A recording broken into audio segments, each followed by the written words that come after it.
پاش کۆتایی هاتنی جەنگی جیهانی یەکەم و دووەم و هەستانەوە و دووبارە بنیادنانەوەی جیهان ڕێکخراوە نێو دەوڵەتی و ئاشتی پارێزەکان هەوڵی زۆریان بۆ دووبارە نەبوونەوەی هیچ جەنگێکی هاوشێوە خستۆتە گەڕ. بەو پێش لە ئێستادا لە نێوان هیچ دوو وڵاتێکدا بەڕسمی جەنگ ڕانەگەێنراوە و بوونی نییە تا ڕادەیەک ئەو هەوڵانە سەرکەوتوو بوون.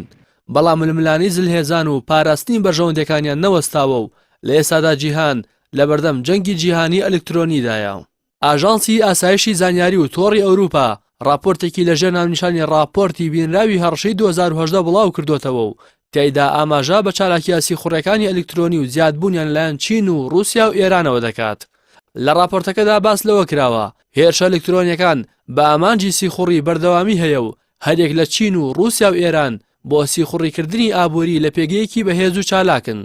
لە بەشێکی دیکەی راپۆرتەکەدا ئاماژە بەوە کراوە سزا سەپێنراوەکانی سەر ئێران ئەو وڵاتەی ناچار کردووە بۆ گەیشتن بە ئامانجا ستراتیژی و ناوچەیەکانی خۆی چالاکی و هەڕەشە ئەلکترۆنیەکانی زیاد بکات.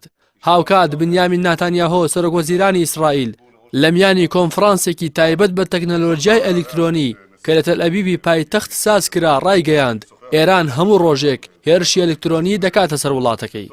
لەلایەکی ترەوە کۆتایی ساڵی ڕابردوو ویلایەتە یەکگرتوەکانی ئەمریکا ئاشکرای کرد دوو هاکەری چینی زانیاری ئەلکترۆنی زیاتر لە 45 کۆمپانیای تەکنۆلۆژی ئەمریکایان دزیوە و تایبەتمەندی و داتای نهێنیان لە هێزی دەریایی و ئاژانسی فڕینناسی نیشتیمانی و بەڕێوەبەرەتی بۆشایی ئاسمان کە بە ناسا ناسراوە دزە پێکردووە. ڕێککەوتی 6 مانگی حوزەیرانی ساڵی ڕابردووش هاکەرەکانی حکوومەتی چین هێزی دەریایی ئەمریکایان هاک کرد و چەندین زانیاری هەستیاریان دزە پێکرد. هەروەها جەنگی ئەلکترۆنی خاڵێکی تری جێناوکۆکی نێوان رووسیا و ئەمریکایە بە تایبەتی پاش ئەوەی ئەمریکا رووسیای بۆ تۆمەتبار کرد کە لە هەڵبژاردننی ساڵی 2016دا دەستگای هەواڵگیری رووسیا پەلاماری حساباتی ئەلکترۆنی پارتی دیموکراتی ئەمریکای داوە و دەسوەردانی لە هەڵبژاردنەکانی سەرۆکایەتی ئەو وڵاتە کردووە. وڵاتانی عەرەبیش بەشێکی جەنگی ئەلکترۆنین.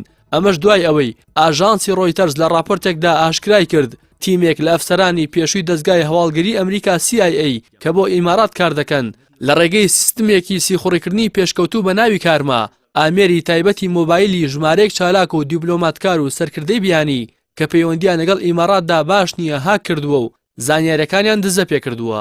بازرگانانی بواری جەنگی ئەلکترۆنی ئاماژەیان بۆ کردووە بەهۆی ئەوەی توانای هاکردن و دزەپێکردنی زانیاریەکانی مۆبایلی جۆری ئایفۆنی هەیە کە یەکێکە لە بەرهەمەکانی کۆمپانیای ئەپڵ و بەراورد بە بەرهەمی کۆمپانیەکانی سامسۆنگ و هواوی خاوەن سکیورێتێکی بەهێزترە خواست لەسەر سیستمی کارما زیاتر دەبێت.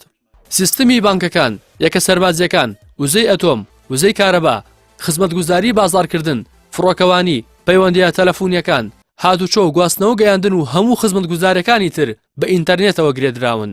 ئەمانە هەمیشە مەترسی هێرشیان لەسەرە و دەتوانێت جەنگێکی جیهانی ئەلکترۆنی بەرپا بکات.